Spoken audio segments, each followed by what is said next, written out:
Martin Alkat, ongi etorria txapera. Bizker. Zer moduz zaude? Bizik ongi, zure. Ederki Donostian gaude eta Bakaleran. Baxe Nafarroan sortua. Zer nola ikusten da Euskal Herria zure atalaiatik, izan ere, zu kantaera lirikoa dezula esango nukenik, nire aburuz, nire iritziz. Baina zure kantaerak ere badu bat Dailanen, Bob Dylanen kutsua, ez hori bakarrik, beste iturri batzutatik ere eraten dezula ikusten da. Emanaldiak egiten dituzu, musika zure ogibidea da. Atzerrian, Ipar Euskal Herrian emanaldiak ematen dituzu, baina batzuk faltan botatzen zaitugu Hego Euskal Herrian, nahi baino gutxiago ikuste zaitugu hemendik. Bai, gehien bat Ipar Euskal Herrian ari naiz, han hasi naizelako ere, Donibane Garazi aldean hasi nintzen pixkat gitarra astintzen, kalaka ostatuan eta igandetan ari ginenan doi bat animatzen, eta hola hasi nintzen nire kantuz, Laboa eta Lete eta horako kantarien kantuak abesten, eta gero emeki musikari gisa besteen kantuak egiten dituzularik, momentu baten gurean mugak atxemaiten dituzu, eta zuk norberari da gero sortzea eta beste zerbait sekatzea, eta beraz hasi nintzen aski goiz 16 urterekin edola kantu gintzan, eta ohartu bai nintzen, errestasun batzu nituela kantuak sortzeko, idazteko maila txipi bat nuen, eta gitarra jotzeko ere, eta azkenean hauek biak behar dira kantu gintzan aritzeko, eta beraz hortan lotu nintzen, eta halaxe. Ziurrenik etxekoa, gertukoa erabaki horra izango zen, baina hala eta guztiz ere, Ernest Alkat bertsolariaren semea rockeroa atera zen. Bai, aita bertsolaria nuela, zendu da duela 12 urte. Bera ibiltzen zen eskuin ezker Euskal Herri guztian txapelketetan eta bi aldiz Nafarroako txapelduna ere izan zen. Eta beraz, txikidanik hasi ginen bertsoak idazten. Bapateko hori nik ez dutela sekulan gainditu, erabegia edo nintzen, baina beti gustatu izan zait idaztea, eta txikidanik idatzi bezain laster hasi ginela kantuak egiten edo bertsoak idazten egimekin. Eta berak ere bazuen eskatzen zizkioten ardura, taldeek eta eskatzen zizkioten letrak, eta beraz bere lanaren parte bat zen ere letrak idaztea talde batzuentzat edo kantari batzuentzat, bai Michel Duko, bai Mintxo Horiak edo beste talde askorentzat, eta aspektu hori gustatzen zitzaidan garaian, eta hortik joan naiz nire. Beraz hitza eta doinua beti gertu Bai, izan beti niretzat hauek dira importanteenak, ertzainak taldea adibidez izan zen niretzat errebelazio bat edo, 11 urte nituelarik eskatu nion aitari kaseta erostea, ertzainaken kaseta, eta hor hartu nintzen zinez musika potentea musika azkarra eta hitzak uztartzen direlarik kristoen efektua egiten zaidala niri sabelean, eta beti efektu horren bila aritu naiz, aritzen naiz oraindik. Xan Nairek elkarrizketa gogoangarri bat egin zizun Ekeren webgunean dago oraindik.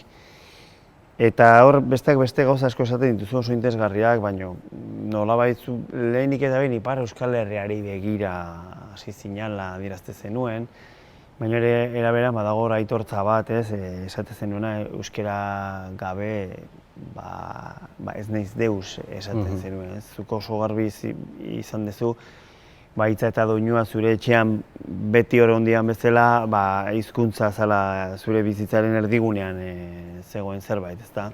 Bai, biztan dira, beraz ni handitu naiz herri txiki batean Armendaritze deiturikoa, eta ahas gutxi ginen ikastolara joaitea. Nire 3 familia ginen, eta Donapoleraino joaiten ginen, 20 minuta bide, eta gero nire ama joaiten zen kostaldera lan egitera. Eta bizi izan gira, nahiz eta Armendaritze eta eskualde horretan jendea euskalduna da egotik eta odolean eta nahi duzun guztian, baina ez dute asumitu nahi izan euskaldun hori, edo nahiago izan dute frantses bilakatu. Eta... Ez dute ahaldundu edo boteretu nahi. Bai, eta uste dut eskolaren indarrak ere eragina izan duela, eskola errepublikanoaren eraginak erakatsi diete lotxatzen, euskaraz lotxatzen, eta frantsesak bilakatu behar zirela, frantsesak ikasi behar zutela behar bezala, eta beraz izan da belaunaldien artean transmisio eza, eta beraz gutxi batzuk kandute transmisio hori eta ikastolan ibili izan gira, baina beste guztiak pixka bat euskaratik aldendu dira, eta beraz nik beti hartu dut helburutzat erakustea aho izan behar ginela gure hizkuntzaz eta gure nortasunaz azkenean.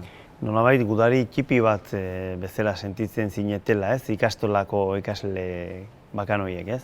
Amikuzeko ikastolan ikasi zen. Bai, amikuzeko ikastolan ginen eta egia auga zirelarik eta biskat ez ginen baztertuak, ez nuke esango baztertuak ginela, baina bereziak ginen gu ikastolan izanki eta beraz beti izan da horako ezakit gudu zerbait edo hasteko nahi izan dugu erakutsi euskarak eramaiten altzuela perspektiba berrietara. Eta hizkuntzak jazten gaitu eta munduan kokatzen gaitu, ez? Gu nor gara mundu honetan, ez? Euskalduna garela, ez? Bai, horita bera. Eta iaz garai honetan txapen bertan Peio Lizarraldi idazlea elkarrizketatu nuen eta folkloreaz eta folklorismoaz hainbat adierazpen egin zituen. Ikamika handia piztu zen, eta bila aritu naizela uste duzuk guk baino askoz hobeto azaldu zenuela zertzen hori Xanairek egin zizuen elkarrizketa hartan, ze irakurri egingo dut adierazte zenuena, ez? Ez naiz euskal kantagintzarekiko hasi baizik eta ipar euskal herriarekiko, geroz eta piper eta espartin gehiago ikusten dituen, eta interprete batzuk ederki horretaz baliatzen. Euskeraz kantatzen, euskeraz jakin gabe. Ez, momentu batetik goiti ez da posible. Nik uste folklorizazio hori erreakzionatu beharrez ere hasi naizela sortzen. Bai, horita bera, turismoarekin batera, Ipar Euskal Herrian turismoa garatu zen garai batez, izango zen 70 edo 80 hamarkadan. Eta horrekin batera izan da folklorizazio bat, gure kulturaren folklorizazio bat. Eta erraiten nuen bezala, Xani, entrevista honetan, gaur egun oraindik entzuten dira zikiroetan eta Salvadorren Heriotzea abesten orjuaz oiuka eta ez dute ezer ulertzen kantuari, kantu tristea da, oso sakona, eta hori kantatzen dute gauza alai bat bezala, hola, eta horrek pixkat jenatzen ninduen, eta hartako ni hasi naiz pixka bat kantu gintzan ere erakusteko, euskal kantua beste zerbait zela alternatiboagoa edo modernoagoa, idekiagoa eta euskaldunei zuzendutakoa eta ez baitezpada turistei. Eta hartzek esaten zuena, ez, Iturrizarretik, baina ur berria edanez, ezta? Eta ez etengabeko, ez da euskara postaleko zerbait izan, ezta? Bai, gero badaukagu, gu haurek ere badaukagu hori pixkat Euskal Herrian, pixkat nostalgikoak dira lehengo taldeetaz, eta entzuten ditugu 20 urtetan zehar, entzuten ditugu berberak, eta iduritzen zait beti 20 urte behar direla itxen, kantari batek, ezakit. Gaurko kantari bat 20. Bai, ez. Ikusia izaiteko behar du euskal gizarteak lixeritu, bere kantua behar ditu lixeritu, eta gero, ona zen bera, baina hila daia. Nik ikusi nahiko nuke, badakite oraingoan ezinezkoa dela, baina noiz bait behar bada, ez, Pantxo eta Peio adibidez, kantari, lore bat bakeari, konponbideari, zure kantu baten zati bada, ez? Eta ez etengabe itziarren semea kantatuz edo ikusleak eskatzea hori, ez, baizik eta zergatik ez Agustin Alkaten kantuetakoa, ze zure kantu batzuk ere serki modukoak ere badira, ez? Horietako bada ez omen da berantegi, nola azalduko zenuke kantu hori? Kantu hau izan zen, idatzi nuen edo burutu nuen lehen da biziko kantuetarik bat. Eta idatzi nuen Lizarra Garazia akordioa egin zelarik garaian, eta ni gaztean nintzen eta holako ilusio bat piztu zitzaidan, noski, beste askori bezala. horako bake prozesu bat, alderdi abertzaleen arteko akordio bat, Lizarra Garazi hitzak ere bazuen bere importantzia senafraktar batentzat. Eta horako nazio ikuspegi bat emaiten zion akordio hori, eta biskat ilusioz bete nintzen. Eta beraz kantu hau idatzi nuen garai hortan, eta pentsatuz ez nuela kantatzeko beharrik izanen hurrengo urtetan, baina maleruski oraindik aktualitatean da kantu hori. Bueno, ona iritsita ez omen da Berantegi kantua entzungo dugu? Plazerekin.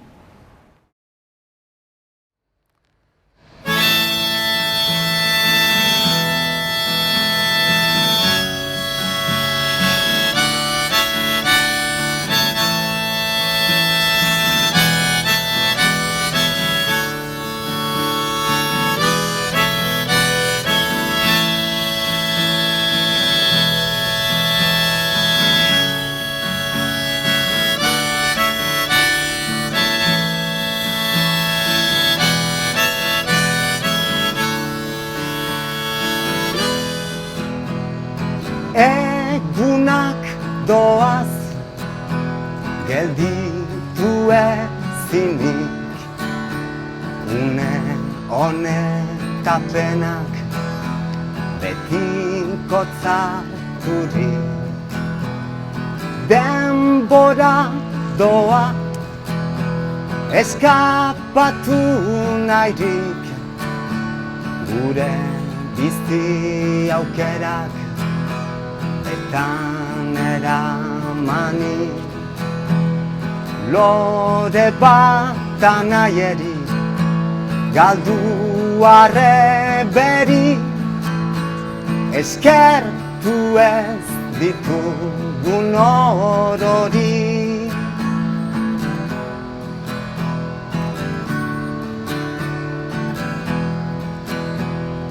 Urteak pasa, lorpenak badaude, borrokak ez baitira sekula den balde.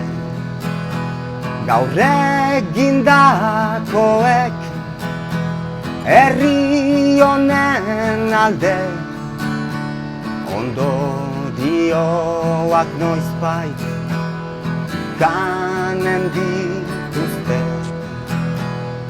Lore bat presoeri, ieslarieri, dena eman duten guzieri. Ez omen da Berantegi, ez omen da.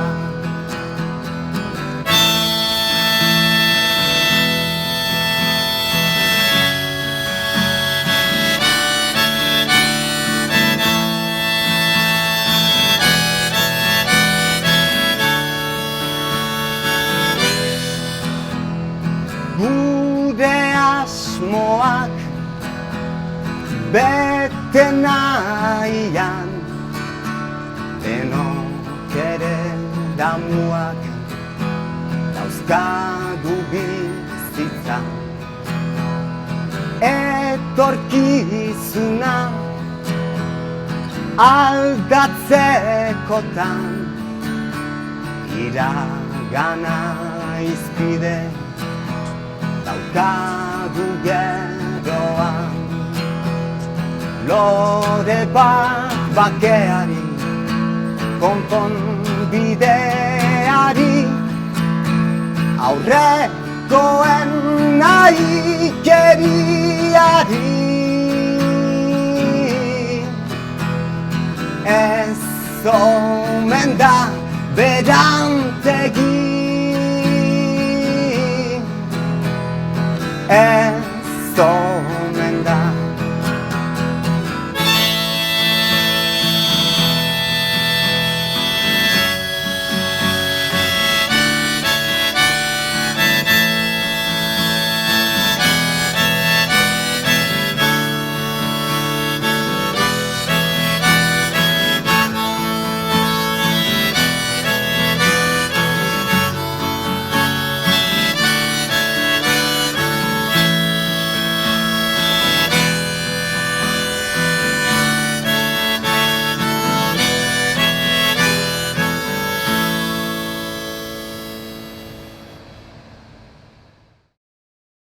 Bueno, kantu hau eta gero elkarrizketarekin jarraituko dugu. Dylan aipatu dut, zuk badakizu Bob Dylanek jako izaneko zen bat duela, kantari bikaina. Bietatik badezula esango nuke, baina hola, zure ertzainak aipatu duzu, baina ze kantari hola aipatuko zen dituzke zuretzat eragin berezia edo zirrara eragiten dutenak? Bai, esatu dutan bezala, haugan nintzenean, entzun folk hainitz, euskal folk hainitz etxean, bai Benito Lertxundi, bai Mikel Laboa, bai Xabier Lete, uste dut horiek eragina izan dutela nire idazkeran gutxienez. Gero, biztan dena, jok erradikala deitzen zaion estilo hortatik ere, hainbat talde ezagutu ditut, bai ertzainak, bai xutagar, bai beste asko. Eta gero nazioartean, Dylan ezagutu haintzin, Ben Harper bezalako bat ezagutu nuen, 1984an atera zuelarik Welcome to the Cruel World diskoa, eta berak erakutsi zidan gauza sinpleekin, gauza polietak ere egin zitezkela, eta gero beste talde asko ere entzuten ditut, eta Dylan ezagutu pixkat berant 18 urtetik goitin ikuste. Aizen Meneko eta Hutsaren Hatxa dira beste disko bat edo beste baduzu, baina zure kantuekin egindako bi disko dira, 2015 eta 2020koak. Lehenengo diskoa nolabait aurkezpen moduko bada, behar bada errezagoa da disko bat lehenik ateratzea, hau da, bigarrengo diskoa ateratzeko zailtasun handiagoak eduki zenituen zure buruarekin, hau da, zailagoa egiten zitzaizun konposatzea, kantuak egitea dagoeneko zure burua aurkeztu zenuelako. Zailago izan zen zuretzat? Ez baita ez bada. 2013an ere ihes egin disko txikia egin genuen Usopop jaialdiarekin. Eta hor 6 kantuko EP txiki bat izan zen, eta gero Aizen Meneko izan zen, elkar etorri zen nire gana, proposatuz disko bat horiekin egitea. Eta egia esan ez dut presio handirik ere maiten nire buruari, 5 urte iragantziren Aizen Meneko eta Hutsaren Hatxaren artean. Ez dut hainbeste presiorik emaiten, ez zait iduritzen jendea nire beha dela edo nire itxoiten dela egia esan. Jakingo nuen zinez presio bat balin banuen espalden gainean. Eta nik egiten ditut kantuak emeki heldu zaizkidanean, ez nahi sekulan jartzen paper huts batean aintzinean, ideiak behar ditut eta behar den denbora hartzen dut eta saiatzen naiz albezain ongi egiten eta xumeki presio gehiagirik gabe. Baditugu kantu gehiago eginda? Gordeta? Bai, baditut idei batzu eta gauzatuko direnak agian hurrengo hilabeteetan. Eta nola dijoakizu bizitza musikaren aldetik garaizei hauetan oso 2 urte txarra pasaitugu, han eta hemen emanaldiak emateko murrizketa asko. Bestalde aipatu didazu ere ikastetxeetan ere bazabiltzala kantagintzari buruzko saiotxoak ematen, hori zuretzako ere lana bada. Bai. Baina nolako, zein da zure egoera orain? Ni hasi nintzen musikan, pixkat desesperatuan nintzelako ere kultur proposamenaz Ipar Euskal Herrian, eta uste dut beraz hasi nintzela ikuspegi nahiko txar batekin musikaren egoerari buruz. Baina Ipar Euskal Herrian ere kontzertuak emaiten dituztela, baina beti zaila egoiten da, baina ez dakit entzulearen arreta eskuratzea, baina formakuntza gisa biziki gauza hona da. Eta maleruski, uste nuen Ego Euskal Herrian bazela horako indar gehiago, baina uste dut bai Ipar eta bai Ego Euskal Herrian egoerak hurbiltzen ari direla. Okerrerako edo? Bai, maleruski, bai. Eta ez dakit, pentsatu izan dut krisi honekin agian zenbait ondorio ateratzen ahalko genituzkela eta horako makro taldeak ikusi baino lehen behar bada hemengoei interesa piztuko genuela, baina egia esan ez dakit nora joaten giren. Esperantza hori badut, tokiko musikariei leku gehiago emanen diogula, baina ez dakit geroak hori izango du. Kantu ederrak sortu dituzu. Esanik ere ez da behar, oso zaletu, zure kantuen oso zaletu nahi zela eta badakizula zuk hori ere. Niretzako zure kantuen artean Laia kantu kutxuna da, zuretzat ere, ze zure araba batei eskainitako kantua da, ezta? Bai, hori...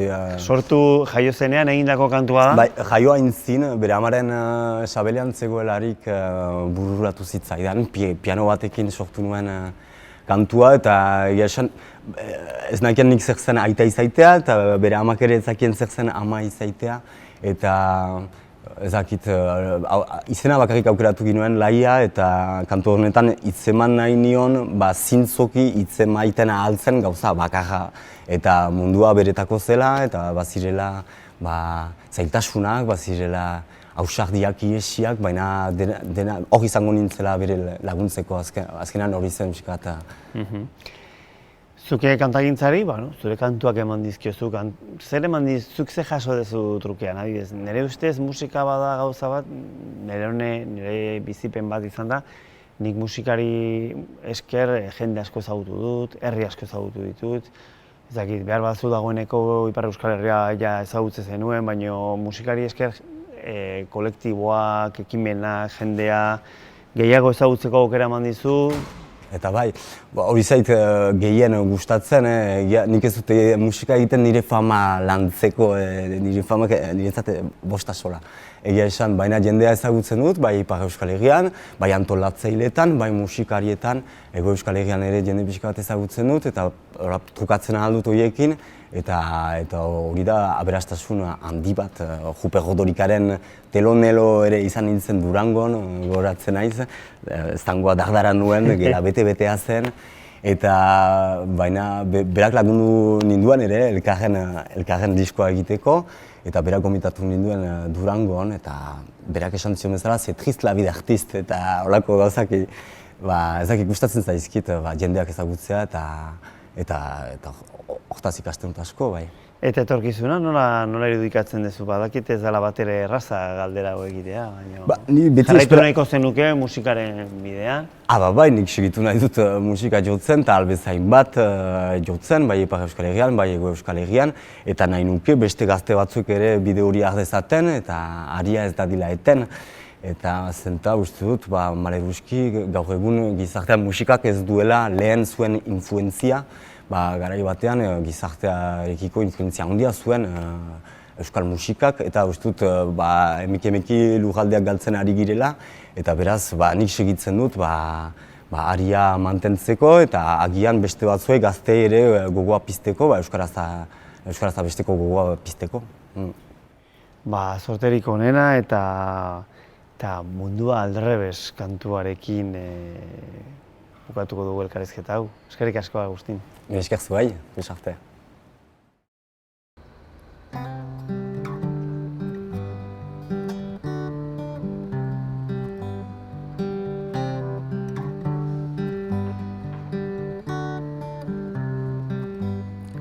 Norbait eseri da mundu bazterrean, lurra irauli naiz segundu bakar batean, mundu aldrebes. Hau ez bagenu mundu aldrebes, jarriko banu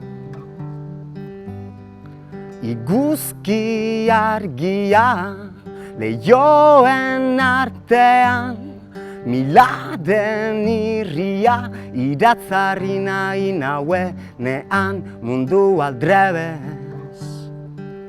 Untan ezpanitz mundu aldrebes, izango ezpalitz egur puska baten batneko soinua, arrapan ezaken airean dagon doinua, mundu aldrebes. Untan ezpanitz mundu aldrebes, izango balitz.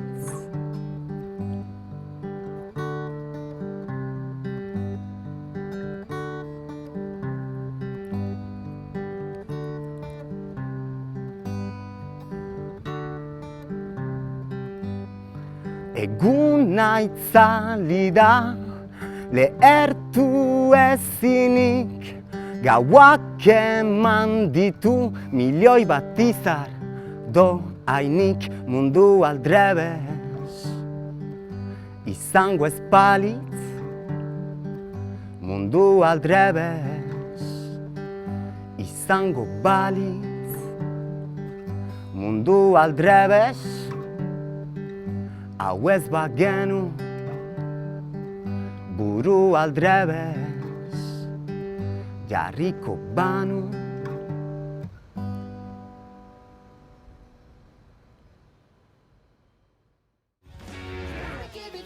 Gaurkotasuneko gaiak poltsikoan.